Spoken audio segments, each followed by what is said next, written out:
Follow कीजिए हमारे Facebook page को और सब्सक्राइब कीजिए यूट्यूब चैनल को टेक्निकल सब्जेक्ट और टेक न्यूज़ के वीडियो सबसे पहले पाने के लिए। नमस्कार दोस्तों, आपका हमारे ऑनलाइन लेक्चर सीरीज में एक बार फिर से बहुत बहुत स्वागत है। आज हम वेब टेक्नोलॉजी लेक्चर सीरीज में बात करेंगे फीचर्स ऑफ जावा की। इसके प्रीवियस लेक्चर में मैंने जावा के इंट्रोडक्शन के बारे में प्लस उसके हिस्ट्री के बारे में डिटेल में देखा था। तो आज हम कुछ जावा के फीचर्स के बारे में बात करते हैं। यहां से आप समझ सकते हैं कि जावा इतनी इंपॉर्टेंट लैंग्वेज क्यों है जो मुझे वेब टेक्नोलॉजी में पढ़ने की जरूरत पड़ रही है। तो फीचर्स ऑफ जावा की बात करें तो यहां से हम स्टार्ट करते हैं इस सिंपल से। जावा एक बहुत ही सिंपल लैंग्वेज है, सिक्योर लैंग्वेज है, प्लेटफॉर्म इंडिपेंडेंट लैंग्वेज है, रोबस्ट लैंग्वेज है, पोर्टेबल लैंग्वेज है, आर्किटेक्चर न्यूट्रल है, डायनेमिक लैंग्वेज भी कहा जाता है, इंटरप्रेटेड लैंग्वेज है, हाई परफॉर्मेंस, काफी हाई परफॉर्मेंस देता है आपका जावा, मल्टी थ्रेडिंग सपोर्ट करता है, डिस्ट्रीब्यूटेड सिस्टम को सपोर्ट करता है और सबसे इंपॉर्टेंट कंसेप्ट कि ऑब्जेक्ट ओरिएंटेड, जिसको हम pure object oriented programming concept कह सकते हैं। इतने सारे फीचर्स को ये सपोर्ट करता है जावा, जो कि आप देख सकते हैं सिंप्लिसिटी से लेके सिक्योरिटी से लेके डिस्ट्रीब्यूटेड सिस्टम से लेके सारे फीचर्स को ये फॉलो कर रहा है, जो आपको फ्यूचर में या अब भी किसी भी एप्लीकेशन डेवलप करने में जरूरत पड़ती है। तो वन बाय वन हम इसको देखते हैं कि इसके फीचर्स में क्या क्या डिटेल है। सबसे पहले हम बात करते हैं सिंपल की।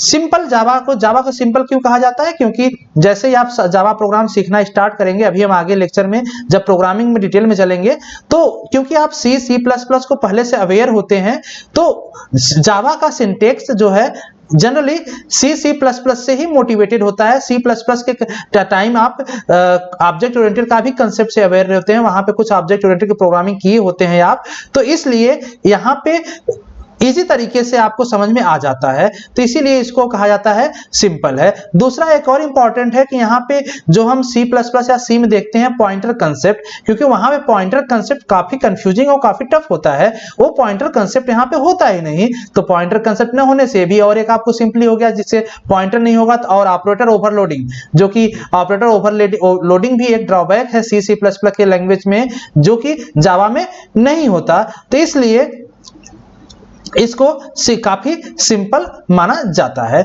दूसरा कंसेप्ट है ऑब्जेक्ट ओरिएंटेड का। अगर हम ऑब्जेक्ट ओरिएंटेड को देखें, ऑब्जेक्ट ओरिएंटेड कहने का मतलब कि जो भी प्रोग्राम होगा उसमें क्लास और ऑब्जेक्ट को सपोर्ट करेगा। क्लास ऑब्जेक्ट मींस जैसे हम कहते हैं सी प्रोग्राम में विदाउट मेन फंक्शन कोई प्रोग्राम नहीं हो सकता, वैसे ही हम जावा में कह सकते हैं कि विदाउट किसी क्लास के कोई प्रोग्राम नहीं बन सकता। मतलब कि हर जावा प्रोग्राम में कोई ना कोई एक क्लास आपका होगा और वही क्लास और उस क्लास का ऑब्जेक्ट होगा, उसीलिए हम उसको क्या कहते हैं, ऑब्जेक्ट ओरिएंटेड प्रोग्रामिंग लैंग्वेज। इसमें कई सारे कंसेप्ट हैं ऊप्स के ऑब्जेक्ट ओरिएंटेड प्रोग्रामिंग, कई सारे कंसेप्ट है जो आप यहाँ पे अचीव होता है ऑब्जेक्ट ओरिएंटेड में, जैसे क्लास हो गया, ऑब्जेक्ट हो गया, इनहेरिटेंस हो गया, पॉलीमॉर्फिज्म हो गया, एब्स्ट्रैक्शन हो गया, इनकैप्सुलेशन हो गया, ये सारे फीचर्स ऑब्जेक्ट ओरिएंटेड में आता है। इसको हम अभी डिटेल में एक अलग से लेक्चर में हम कवर करेंगे इन सारे टॉपिकों को, क्योंकि ऑब्जेक्ट ओरिएंटेड एक बहुत ही इंपॉर्टेंट कंसेप्ट है जो कि जावा में आपको पढ़ने की जरूरत है, कोर जावा में बेसिकली। तो कोर जावा के हिसाब से हम इसको डिटेल में काफी कवर करेंगे, उसको एग्जांपल के साथ भी करेंगे। नेक्स्ट कंसेप्ट आता है पोर्टेबल। पोर्टेबल एक ऐसी फीचर है जो कि जावा को प्लेटफॉर्म इंडिपेंडेंसी देती है। प्लेटफॉर्म इंडिपेंडेंसी से मतलब है कि किसी भी ऑपरेटिंग सिस्टम पे जो आपका जावा जिस पे काम कर रहा है, अगर उस पे हम प्रोग्राम बनाए तो उसको हम इजीली किसी अदर ऑपरेटिंग सिस्टम पे भी हम ले जाके यूज कर सकते हैं। मतलब कि अगर हम प्रोग्राम अपने विंडोज सिस्टम पे जेडीके इंस्टॉल करके बना रहे हैं, उसको रन कर रहे हैं, तो सेम प्रोग्राम आपका पोर्ट करके कहीं पे हम किसी अदर ऑपरेटिंग सिस्टम पे ले जाके रन कर सकते हैं, वहां भी वैसा ही आउटपुट आएगा। लेकिन C++ के केस में ऐसा नहीं होता। नेक्स्ट आता है सिक्योर। जावा को सिक्योर, काफी सिक्योर माना जाता है। क्यों? क्योंकि सबसे मेजर रीजन होता है कि कोई भी वहां पॉइंटर नहीं होता। पॉइंटर क्योंकि जनरली आप देखते होंगे जब C पढ़े होंगे या C++, तो पॉइंटर आपका स्टोर जो करता है किसी दूसरे वेरिएबल का एड्रेस स्टोर करता है। जब कोई वेरिएबल अपना एड्रेस शेयर कर दिया किसी से, तो उसकी प्राइवेसी वहां पे नहीं रह जाती, क्योंकि हर वेरिएबल की आइडेंटिटी उस एड्रेस से होता है। तो यहाँ पे कोई पॉइंटर कंसेप्ट नहीं होता, इसीलिए इसको सिक्योर माना जाता है। दूसरा आप कंसेप्ट समझ सकते हैं, एक और कंसेप्ट सिक्योरिटी रीजन से, क्योंकि जावा के इनसाइड में ही इसका वर्चुअल मशीन होता है। वर्चुअल मशीन कहने का मतलब जो अभी आपने देखा इसके पहले डायग्राम में सबसे पहले मैंने दिखाया था पहले लेक्चर में, इंट्रोडक्शन वाले लेक्चर में, जहां पे जावा जो एप्लीकेशन होता है उसको रन करने के लिए जेडीके उसको एक अपना वर्चुअल मशीन प्रोवाइड करता है, जो कि रन टाइम एनवायरनमेंट के साथ वो रन करके आपका आउटपुट देता है।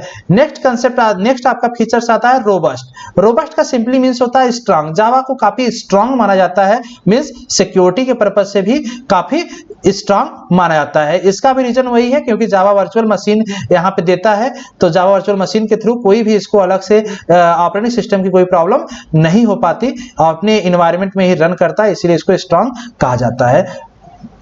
नेक्स्ट फीचर है आर्किटेक्चर न्यूट्रल। आर्किटेक्चर न्यूट्रल से ऐसे समझिएगा, अगर हम सी लैंग्वेज की बात करें तो सी लैंग्वेज अगर हम थी टर्बो सी की बात कर रहे हैं हम, टर्बो सी अगर 32 बिट ऑपरेटिंग सिस्टम पे हम यूज करें तो उस टाइम जो आपका डेटा टाइप्स होगा, अगर इंटीजर डेटा टाइप्स है तो वो 2 बाइट मेमोरी लेगा। लेकिन अगर हम उसी सी लैंग्वेज को हम 64 बिट ऑपरेटिंग सिस्टम पे यूज करें तो उस टाइम जो इंटीजर डेटा ही है वो कितनी आपके लेगा 4 बाइट स्पेस लेगा। मतलब 64 बिट के केस में सी लैंग्वेज आपका 4 बाइट ले रहा है इंटीजर में, और 32 बिट सिस्टम के केस में अगर सी लैंग्वेज की बात करें तो इंटीजर डेटा टाइप आपका 2 बाइट ले रहा है। लेकिन अगर हम जावा की बात करें तो जावा किसी भी केस में 32 बिट हो या फिर 64 बिट हो, दोनों ऑपरेटिंग सिस्टम के टाइम 4 बाइट ही स्पेस लेगा, इसीलिए इसको कहा जाता है आर्किटेक्चर न्यूट्रल।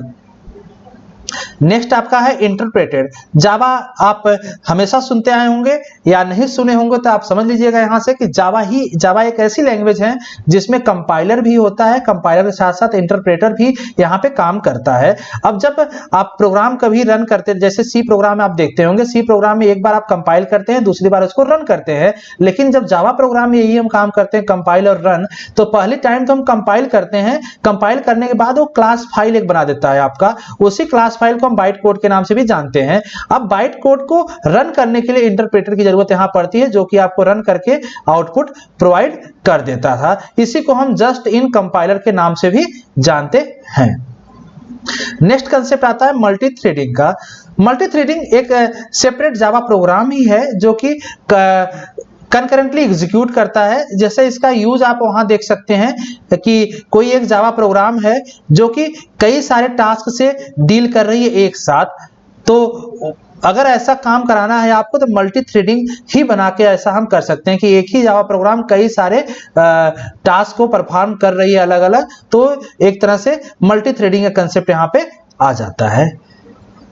डिस्ट्रीब्यूटेड आपका एक तरह डायनेमिक लोडिंग आप क्लास से मतलब है। डायनेमिक लोडिंग आप क्लास से मतलब कि जब हम जावा का प्रोग्राम बनाएंगे तो वहां पे जैसा कि मैंने बताया कि एक ऑब्जेक्ट ओरिएंटेड प्रोग्रामिंग लैंग्वेज है, यहाँ पे क्लास ऑब्जेक्ट का कंसेप्ट होगा। विदाउट क्लास कोई भी जावा का प्रोग्राम नहीं होगा। लेकिन कभी कभी जावा प्रोग्राम में मोर देन 1 क्लास होते हैं, तो एटलीस्ट 1 क्लास तो होगा, लेकिन मोर देन 1 क्लास भी हम रख सकते हैं। जब कई सारे क्लास हैं तो उनकी डायनेमिक लोडिंग करता है रन टाइम, क्योंकि जिस क्लास की जरूरत है केवल उसी को लोड करेगा, इसीलिए इसको कहा जाता है डिस्ट्रीब्यूटेड कंसेप्ट। और ये Java also support functions from native language such as C plus plus के भी फंक्शंस को ये सपोर्ट कर लेता है। तो इस तरह से कुछ आपके फीचर्स थे जिसको मैंने देखा, तो होपफुली आपको फीचर्स समझ में आ गए होंगे। आप जब भी आप इसको पढ़ रहे होंगे मेरे लेक्चर को, तो ज्यादा बेटर होगा आप इसको नोट डाउन भी करते चलेंगे, तो इसका नोट्स बनाते चलेंगे एक तरीके से, तो आपको काफी अच्छा होगा एग्जाम टाइम या कॉम्पिटिटिव एग्जाम टाइम रिविजन करने में। तो आज के लिए बस इतना ही करते हैं। नेक्स्ट लेक्चर से हम बात करेंगे जावा इंस्टॉलेशन और जावा का फर्स्ट प्रोग्राम रन करके आपको दिखाएंगे कैसे रन होता है।